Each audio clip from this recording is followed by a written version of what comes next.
Hello friends, आप सभी का आपके अपने यूट्यूब चैनल बीपीएससी टीचर प्रशांत में हार्दिक स्वागत है। आज का है हमारा ये वीडियो काफ़ी महत्वपूर्ण होने वाला है, इसलिए वीडियो को बिना स्किप किए अंत तक जरूर देखें, क्योंकि इसमें मैं आपको आचार्य चयन परीक्षा के अंतर्गत जो 28 दिसंबर 2024 को प्रश्न पत्र आए थे जीके के तीनों लेवल के लिए, पीआरटी, टीजीटी, पीजीटी तीनों लेवल का मैं आपको आंसर की के साथ साथ आपको उस प्रश्न का विश्लेषण भी करूंगा, उसमें कुछ खास खास बातें भी बतलाऊंगा।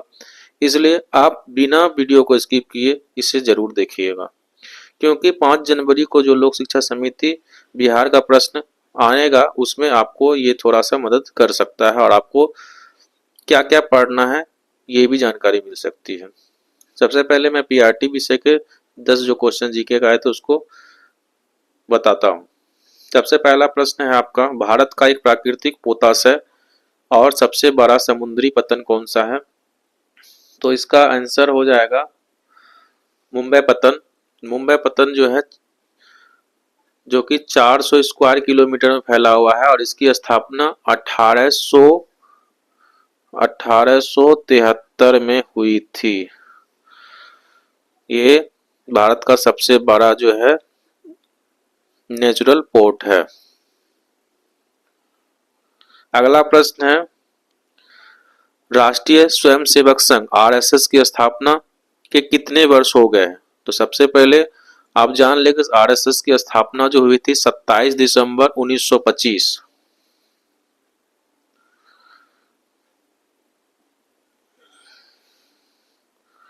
27 दिसंबर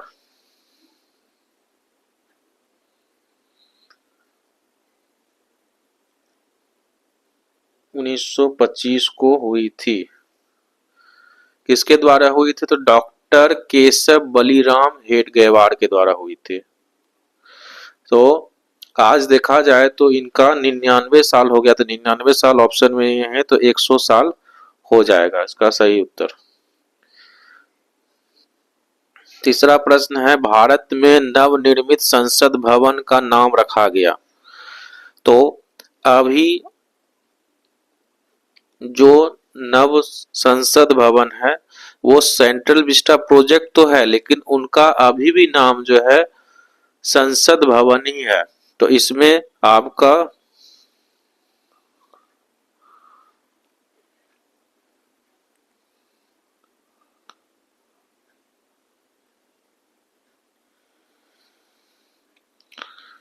सेंट्रल पार्लियामेंट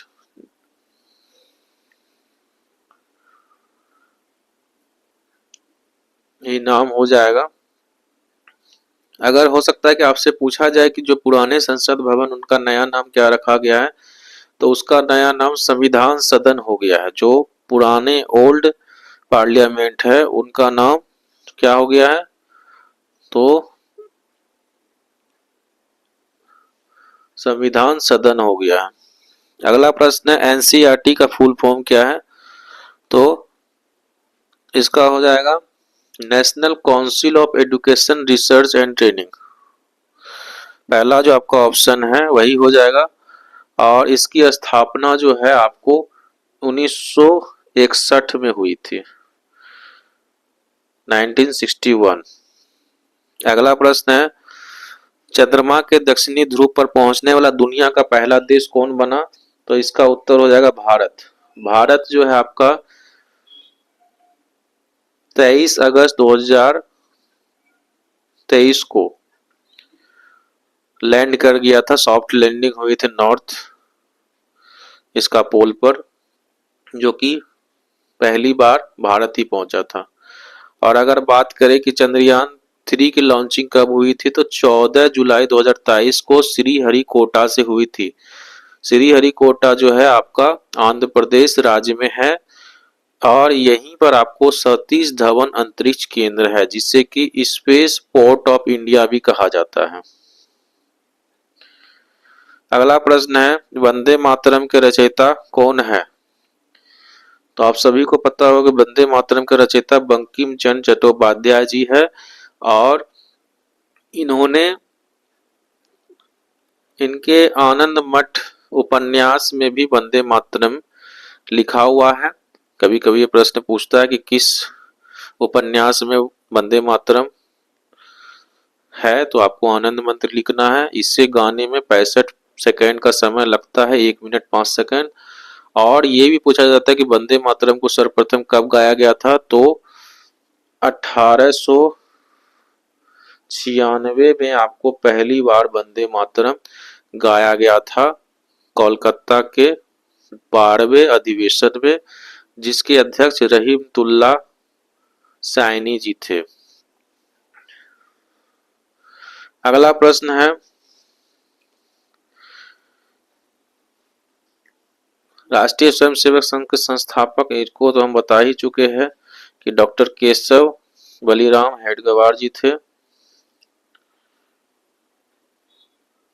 अगला प्रश्न है, एनईपी 2020 की संरचना क्या है?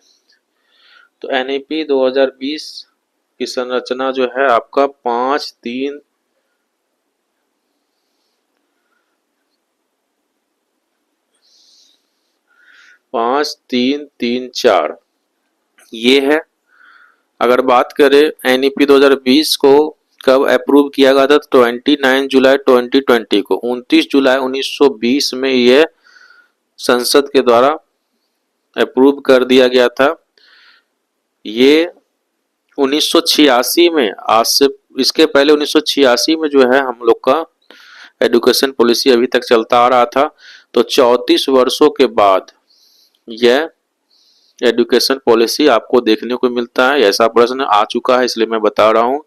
और इसकी अध्यक्षता किसने की थी? डॉक्टर कृष्ण स्वामी कस्तूरी रंगन, जो कि इसरो के चीफ थे, से रिटायर थे, वो थे। अध्यक्षता से भी क्वेश्चन आ जाता है, अध्यक्ष कौन थे ये भी पूछ सकते हैं, और वो क्या थे पहले वो भी पूछा जा सकता है, इसलिए मैंने आपको सभी को बता दिया। अगला प्रश्न है, खो खो के में कितने खिलाड़ी होते हैं? तो 12 खिलाड़ी होते हैं। वेद कितने हैं? तो ये सबको पता होगा, वेद 4 होते हैं। सबसे पुराना जो वेद है ऋग्वेद है, और उसके बाद यजुर्वेद, सामवेद, अथर्ववेद। अथर्ववेद सबसे नया है।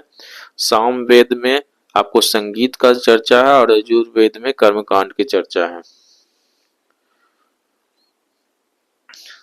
इस तरह से हमारा पीआरटी के 10 प्रश्न समाप्त हो गए। मैं कोशिश करता हूं कि जिन्होंने भी एग्जाम दिया हो पीआरटी का, उनका अधिकतर प्रश्न सही होंगे। अब हम लोग टीजीटी के जीके के प्रश्न देखेंगे।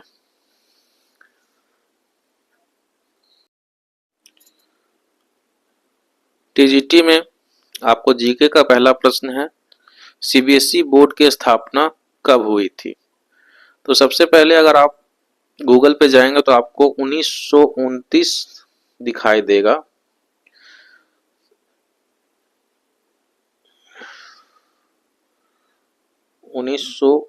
आपको दिखाई देता है, लेकिन 1929 में board of high school and intermediate education नाम से इसे जाना जाता था। अगर बात करें वर्तमान में जो सीबीएसई बोर्ड जो नाम पड़ा है इसका, central board of secondary education, यह 1952 में स्थापित हुआ था। चूंकि नया नाम इसी समय पर आया था, central board of secondary education, तो इसका उत्तर हो जाएगा 1952। अगला है, विश्व का सबसे बड़ा गैर सरकारी शिक्षक संस्थान कौन सा है? तो ये हो गया विद्या भारती, जिसका आप लोग परीक्षा दे रहे हैं, उसी का नाम है, जो कि सबसे बड़ा गैर सरकारी शिक्षण संस्थान है। इसमें टोटल 12,000 स्कूल जो है स्थापित है। और अगर बात करें इसकी स्थापना 1977 में हुई थी। भारतीय शिक्षा विद्या भारती की स्थापना 1977 में हुई थी।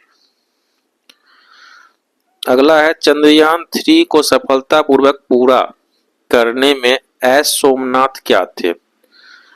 तो एस सोमनाथ जो है इसरो के अध्यक्ष थे उस समय।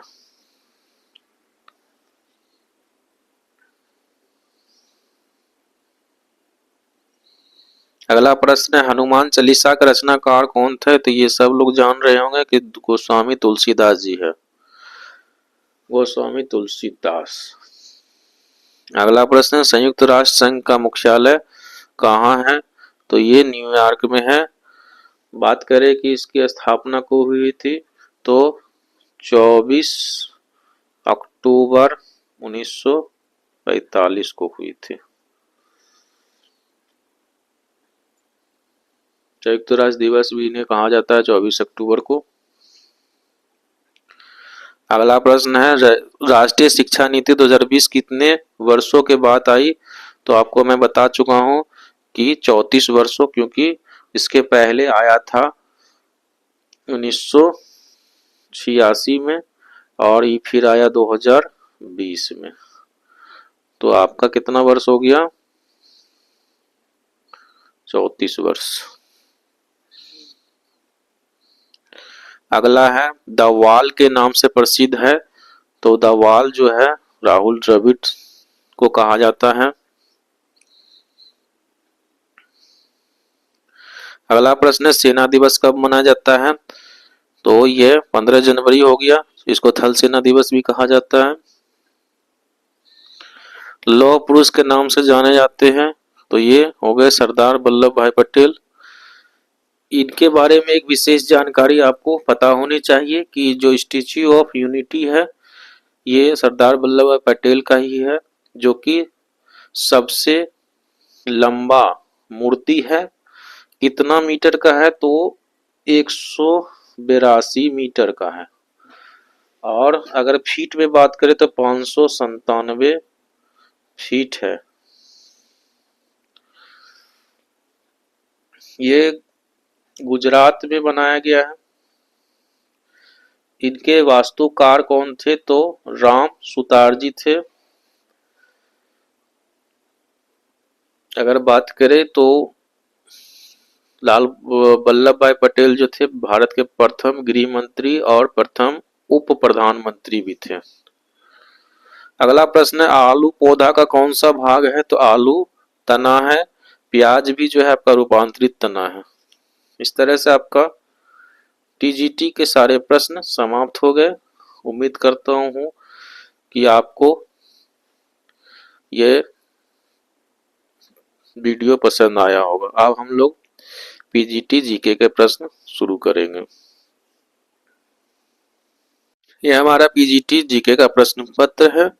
पहला प्रश्न है, विश्व में जनसंख्या परिवर्तन का एक घटक है।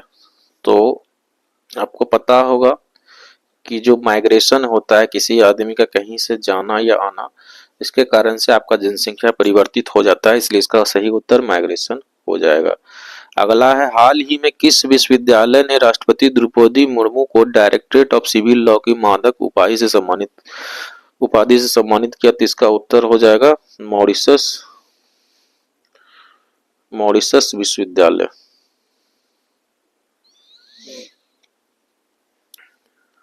अगला प्रश्न है, अक्टूबर 2024 को भारतीय उद्योग जगत के महान नेता और दयालुता के प्रतीक रतन टाटा का निधन हो गया। उन्हें 2000 वर्ष में प्रतिष्ठित पुरस्कार मिला था। तो उनको दो तरह के पद्म पुरस्कार मिल चुके हैं, एक है आपका पद्म विभूषण और एक पद्म भूषण। तो पद्म विभूषण आपको 2008 में जो है पद्म विभूषण मिला था, लेकिन अभी बात हो रहा है यहाँ पर 2000 ईस्वी का, तो उनको पद्म भूषण मिला था। अगला प्रश्न है, आर्यभट्ट पहले भारतीय थे। तो आर्यभट्ट जो है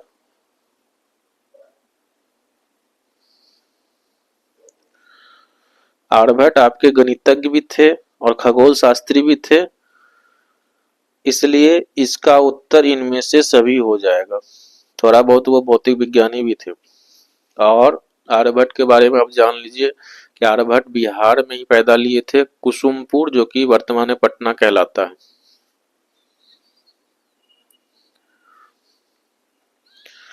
अगला प्रश्न है जो कि मैं पहले ही बता चुका हूं, राष्ट्रीय शिक्षा नीति 2020 के निर्माण के लिए किसकी अध्यक्षता में समिति गठित की गई थी? तो डॉक्टर के कस्तूरी रंगन, जो कि इसरो के एक्स चेयरमैन थे, उनके अध्यक्षता में। अगला प्रश्न है, भारत की ओर से टेस्ट क्रिकेट में प्रथम शतक बनाने वाला बल्लेबाज कौन था? तो लाला अमरनाथ थे। कब बनाए थे? तो 1933 बनाए थे। किसके खिलाफ बनाए थे? तो इंग्लैंड के खिलाफ।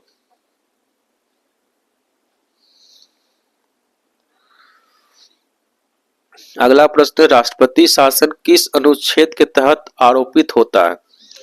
तो आप लोग अगर पढ़े होंगे पॉलिटिकल में, तो आपातकाल 3 अनुच्छेद के अंतर्गत लगता है, 352, 356 और 360। तो 52 वाला राष्ट्रीय आपातकाल हो गया, 356 वाला राज्य वाला आपातकाल जिसको कि राष्ट्रपति शासन कहा जाता है, और 360 में वित्तीय आपातकाल। वित्तीय आपातकाल आज तक नहीं लगा है भारत में, यही इसका उत्तर हो जाएगा 356, जो कि राष्ट्रपति शासन किसी राज्य में लगाया जाता है। अगला प्रश्न, सबसे प्राचीन भारतीय भाषा कौन सी है? तो अगर सिर्फ सबसे प्राचीन भाषा बोलता तो संस्कृत होता, लेकिन भारतीय भाषा है तो यहाँ प्राकृत हो जाएगा।